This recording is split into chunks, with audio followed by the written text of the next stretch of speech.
Lovely. Okay. Um, I guess my story started about 8 to 10 months ago. I was going through a deep depression. I had struggled with cutting for about 4 years at that point, but it had intensified about 14 months ago.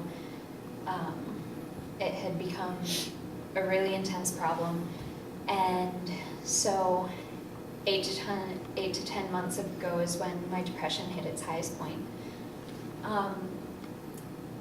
I got into counseling here at my school, and the counselor helped me to finally realize that God did love me, but it wasn't really settled in my heart.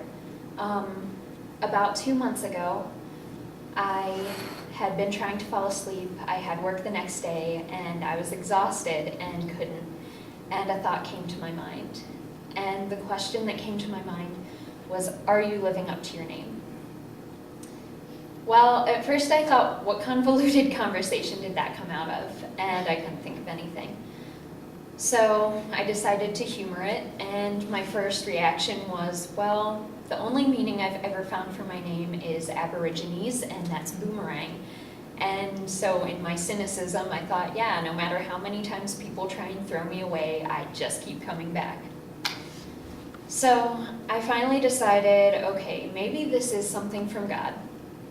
And so I asked God, if this is from you, first of all, I'm going to need some sort of confirmation because I'm not quick to believe. And then I guess I'm going to need a name because I don't have one to live up to.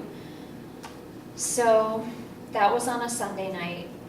Wednesday, I had been driving somewhere and a random torrential downpour happened, forced me to turn around because the road started to flood and turning around meant going uphill, so it seemed like a good idea.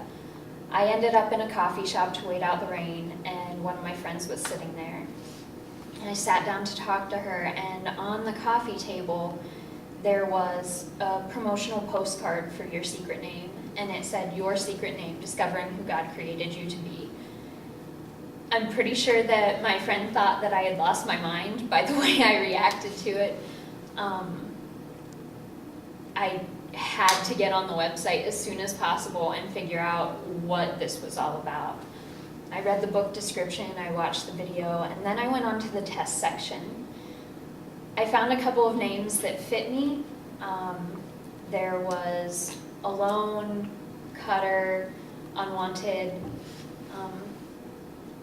So Carrie Oberbrunner had come to speak at my school 2 years prior, and so we were really tight Facebook friends. So I decided to message him about this half-a-week journey that had started, and he messaged me back and said, you know, I think our stories might be really similar. I want to send you a copy of the book. So he sent me a copy. I got it about a week later, and I started reading it, and the word redeemed got stuck in my head. So I started looking up every reference that I could find with the word redeemed in it. And I decided to look up all the different definitions because we always think of bought back, but there are about 8 definitions for the word redeemed. And I found out that the antonym for redeemed is actually abandoned. Thinking back through the words that I chose and the way that I felt during my depression, abandoned has been a constant theme throughout my life. My family's been there, but it's been a very long journey, and abandoned would pretty much describe how I felt through most of it. So I went back on the website and under the test portion, and I looked at abandoned, and under what your secret name for God might be, they had Elroy. About 1.5 years ago, I was taking a class here, and we went through Genesis 16, which is what that's taken from. It's the God who sees me. And I was so impacted by that because of what I had been going through at that time that I actually got it tattooed on my wrist a year and a half ago. So for a year and a half, I've been carrying around God's name for me, not knowing that He had a secret name in store for me as well. I've had His name, but I haven't known mine.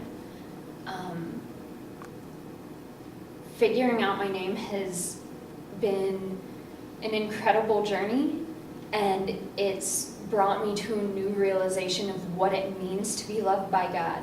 Not just that I've been bought back from destruction and death, but that someone loved me enough to pursue me and buy me back, and that my life is now owned by Him. And I guess I'm still discovering what that means, what it means to live life in light of that new name.